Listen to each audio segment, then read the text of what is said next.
यस्य स्मरणमात्रेण जन्मसंसार बंधनात् विमुच्यते। नमस्तस्मै विष्णवे प्रभविष्णवे। गुरुर्ब्रह्मा गुरुर्विष्णु गुरुर्देवो महेश्वरः। गुरुस्साक्षात् परब्रह्म तस्मै श्री गुरुवे नमः। अवधूत चिंतन श्री गुरुदेव दत्त। सर्वांना नमस्कार।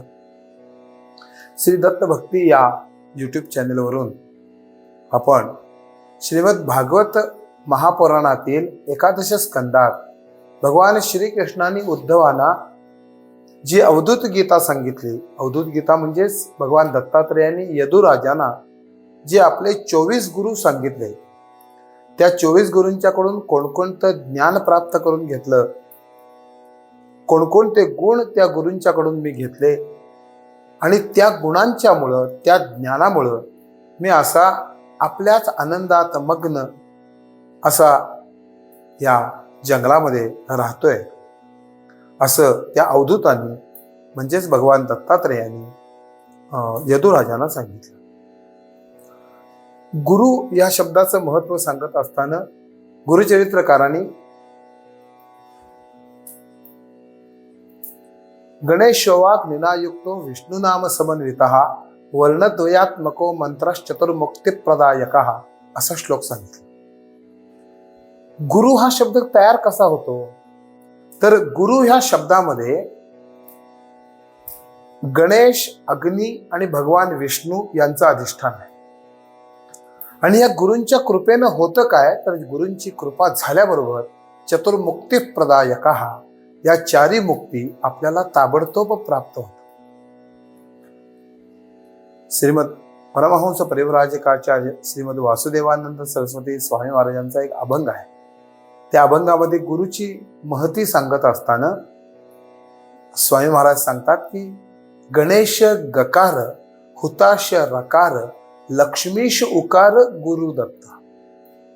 हा गुरु मधला ग जो आहे तो ग हा गणेशाचं म्हणजे भगवान गणपतीचं अधिष्ठान सांगणार आहे। र हे अक्षर आहे, हे अक्षर अग्नीचं अधिष्ठान दाखवणारा अक्षर आहे। आणि या दोन्हींचा उकार जो आहे तो लक्ष्मीश म्हणजे भगवान विष्णूंचं अधिष्ठान असणार आहे। म्हणजे गणपती काय करतात, तर ज्ञान प्राप्त करून देतात, परंतु ते ज्ञान प्राप्त होत असताना अज्ञानाचा नाश व्हायला पाहिजे आणि तो नाश करायचं, ते जाळून टाकायचं कार्य अग्नी महाराज करतात। आणि अज्ञान नष्ट झालं, ज्ञान प्राप्त झाल्यानंतर ताबडतोब लक्ष्मीश म्हणजे भगवान विष्णूंची त्या पदाची प्राप्ती आपल्याला ताबडतोब होते। असा हा गुरु आहे। नास्ति तत्वम गुरोः परम, गुरु शिवाय दुसरं तत्व नाही।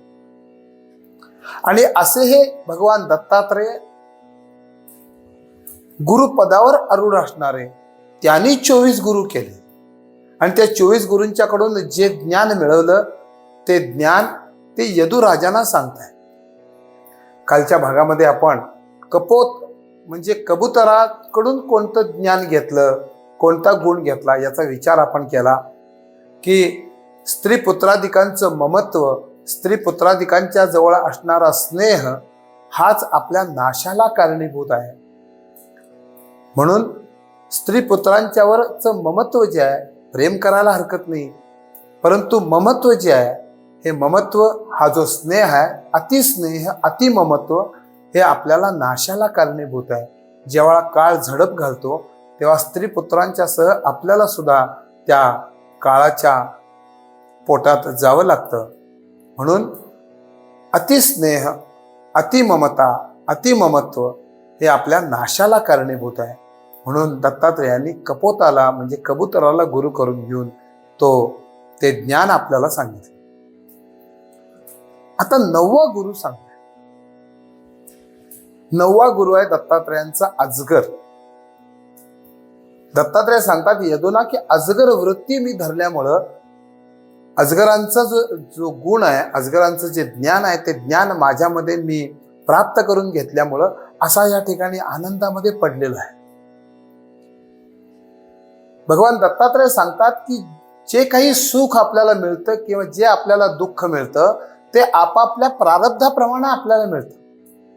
प्रारब्ध म्हणजे काय, जे या जन्मीच नव्हे तर मागच्या अनेक जन्मामध्ये अनेक प्रकारची कर्म आपण केलेली आहेत, चांगली केलेली आहेत, वाईट केलेली आहेत. त्या कर्माचं फळ म्हणून आपल्याला सुख दुःख प्राप्त होत असतं. एकदा कर्म केल्यानंतर त्याचं फळ आपल्याला भोगावंच लागतं. स्वामी महाराजांनी सांगितलंय की समजा चांगलं कर्म केलं तर आपण स्वर्गात जाऊ. स्वर्गात गेल्यानंतर आपल्याला इंद्राणी प्राप्त होईल. आणि जर वाईट कर्म केलं तर कुत्र्याचा जन्म येईल. स्वामी महाराज सांगतात की इंद्राणीपासून जे शरीर सुख प्राप्त होणार आहे तेच शरीर सुख त्या कुत्र्याला कुत्रीपासून प्राप्त होतं.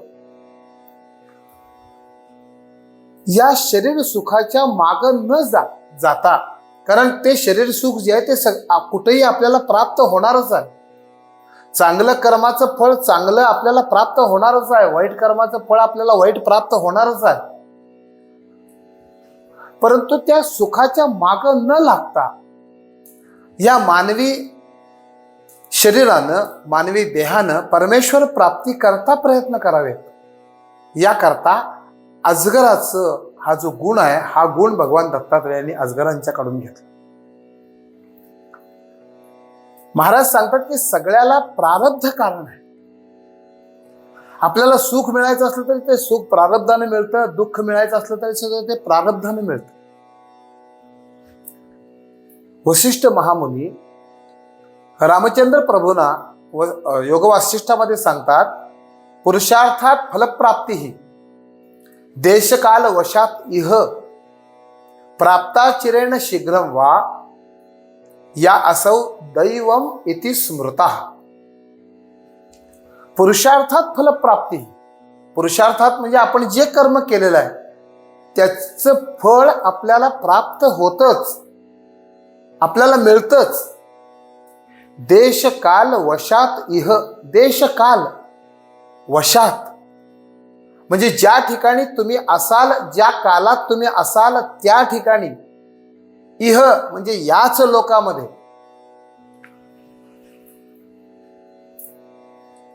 प्राप्ता चिरेण शीघ्रम वा, त्या कर्माचं जे फळ आहे ते कधी लगेच मिळेल, शीघ्र मिळेल, ताबडतोब मिळेल. चिरेण किंवा जन्म जन्मांतरी मिळेल. याला दैव असं म्हणतात, याला प्रारब्ध असं म्हणतात. या असौ दैवम इति स्मृतः. प्रभू रामचंद्रांना वशिष्ठ महामुनी उपदेश करतात की आपल्याला हे मिळतंच. कल्याण होणार आहे किंवा अकल्याण होणार आहे ते आपल्याला भोगावंच लागणार आहे. ते आपल्या आपण घडून येणार आहे. या प्रारब्धाला कारण काय आहे तर प्रारब्धाला आपलंच कर्म हे कारण आहे. त्यामुळं सुख मिळवण्याकरता धडपड न करता, जरी तुम्ही धडपड केली किंवा नाही केली तरी सुद्धा ते सुख किंवा दुःख आपल्याला प्राप्त होणारच आहे. आपण रस्त्याने निघालेलो असतो, आपल्या आपल्या साईडला आपण असतो, परंतु मागून एखादा येणारा आपल्याला ठोकून निघून जातो.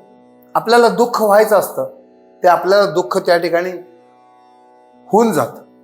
आपल्याच कुठल्या तरी केलेल्या कर्माचं फळ आपल्याला त्या ठिकाणी मिळून गेलेलं असतं.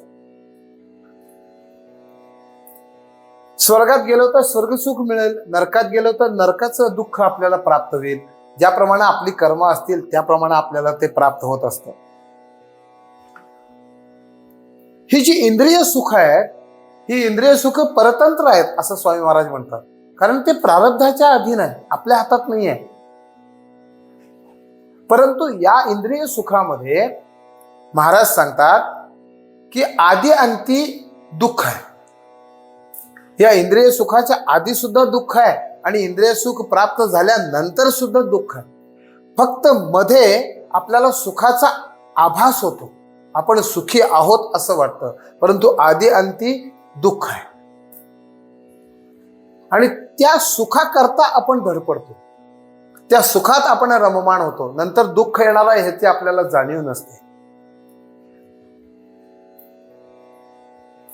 परंतु ते खरं सुख नाही आहे स्वामी महाराज सांगतात. परंतु जरी त्या ठिकाणी तुम्ही राहिला तरी सुद्धा ते तुम्हाला कुठं जिथं असाल तिथं तुम्हाला ते नक्की प्राप्त होणारच आहे. दैवावर विश्वास ठेवून, प्रारब्धावर विश्वास ठेवून हा जो अजगर आहे, हा अजगर शांत पडून असतो. प्रचंड शक्ती आहे त्याच्यामध्ये, परंतु एवढी शक्ती असून सुद्धा तो शांत पडून असतो आ करून. कारण त्याला माहित आहे की माझ्या दैवात, माझ्या प्रारब्धात जे आहे, जो आहार आहे तो मला मिळणार आहे. आणि जे सावज त्याच्या जवळ येईल ते सावज तो प्राप्त करून घेतो, त्याला धरतो. ते काय आहे, ते लहान आहे की मोठा आहे याचा विचार तो करत नाही. गोड आहे, तिखट आहे, आपल्याला आवडणार आहे, आपल्याला आवडणार नाही आहे याचा तो विचार करत नाही.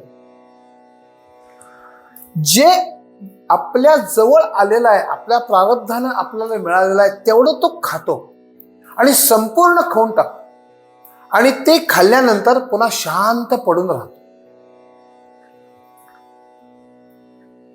शांत पडून राहतो. समजा नाही मिळालं तरी सुद्धा तो खंत म्हणजे दुःख मानत नाही. तसं योग्यानी म्हणजेच परमार्थ मार्गावर चालत असताना, आहार मिळवत असताना हे चांगलं आहे, हे वाईट आहे, हे गोड आहे, हे तिखट आहे, हे आंबट आहे याचा विचार न करता आपल्या शरीर चालवण्यापुरता आहार आपण घ्यावा. आहार मिळवण्याकरता जास्त धडपडू नये. कारण जे आपल्याला प्रारब्धात आहे, जे आपल्याला आपल्या दैवात आहे ते आपल्याला नक्की मिळणार आहे असा विश्वास आपला पाहिजे. आता आपलं जीवन जर आपण बघितलं तर आपण पैसे मिळवण्याकरता, हे भोग मिळवण्याकरता किती धडपडतो, दिवस रात्र धडपडतो. 5 मिनिटं बोलायला सवड नाही. का तर पैसे मिळवायचे, पैसे मिळवायचे आहेत, पैसे मिळवायचे आहेत. आणि हे पैसे मिळवता मिळवता मिळवता मिळवता मिळवता इतकं मिळवून ठेवतो आपण, पुढच्या 2-3 पिढ्यांच्या करता व्यवस्था करून ठेवतो आपण. परंतु ती व्यवस्था करत असताना या शरीराचा असा ऱ्हास होतो, वृद्धापकाळ जवळ येतो, संपूर्ण आयुष्य निघून जातं, परमार्थ करायचा फक्त शिल्लक राहतो. या मानवी जीवनात, या मानवी देहानं, हा दुर्लभ नरदेह आहे. या दुर्लभ नरदेहानं मनुष्य जन्माचं सार्थक आपण करून घ्यायला पाहिजे, परमार्थ करायला पाहिजे. याकरता, भक्ष्य मिळवण्याकरता, आहार मिळवण्याकरता किती बलवान असून सुद्धा अजगर धडपड करताना आपल्याला दिसत नाही, शांत पडून असतो.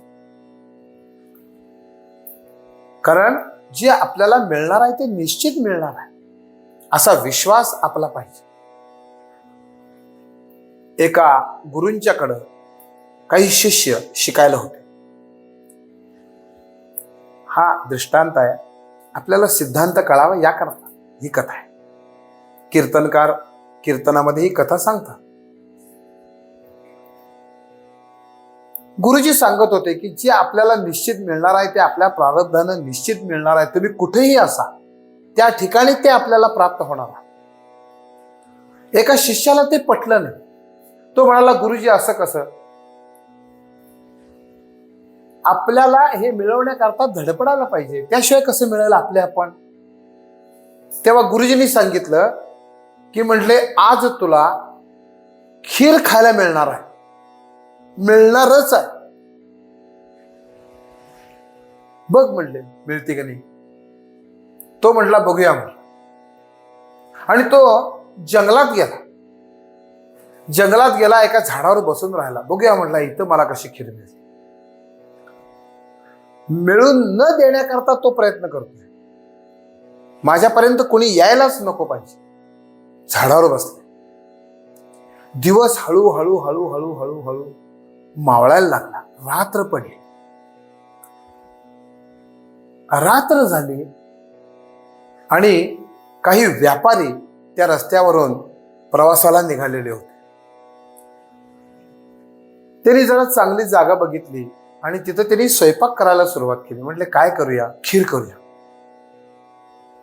आणि त्यांनी खीर तयार केली. खीर तयार झाली आणि तेवढ्यात चोर आले. हातात काठ्या, तलवारी, सुरा, भाले बघितले आणि ते सगळे व्यापारी पळून गेले. व्यापारी पळून गेले. चोर तिथं आले आणि त्यांनी बघितलं की उत्तम अशा प्रकारची खीर तयार करून ठेवलेली आहे. आता म्हणले चला भूक लागलेली आहे, म्हणले खीर खाऊया. परंतु तेवढ्यात त्यांना असं वाटलं की या खिरीत आपल्याला मारण्याकरता विष वगैरे घातलेलं असलं तर. कोणी तयार केली आहे, काय तयार केली आहे, केव्हा तयार केली आहे, आपल्याला काहीच माहित नाही. ह्यात जर काहीतरी विष वगैरे घातलेलं असलं तर ते खाल्ल्यानंतर आपल्याला मृत्यू आला तर काय करायचं. म्हणून ते इकडं तिकडं बघायला लागले. तेवढ्यात एकाचं लक्ष गेलं, झाडावर कोणतरी माणूस आहे, म्हटलं ह्याला पहिल्यांदा खायला घालूया आणि हा जगला, हा वाचला तर ही खीर चांगली आहे म्हणून समजूया आणि आपण खाऊया. तो खाली उतरत नव्हता, परंतु त्याला तलवार काठी दाखवून त्याला खाली उतरवलं. तो म्हटला मी खाणार नाही. खाणार नाही म्हटल्यावर ह्यांना जास्त चेव आला. ज्या अर्थी हा खात नाही त्या अर्थी बहुतेक म्हणले यात विष आहे, हा खात का नाही म्हणतो. म्हणून त्याला असा धाक दाखवला, असं मारलं त्याला आणि त्याला जबरदस्तीनं ती खीर खायला लावली. आणि त्यानं ती खीर खाल्ल्यानंतर त्याला काय झालं नाही म्हटल्यावर मग या चोराने ती खीर खाल्ली.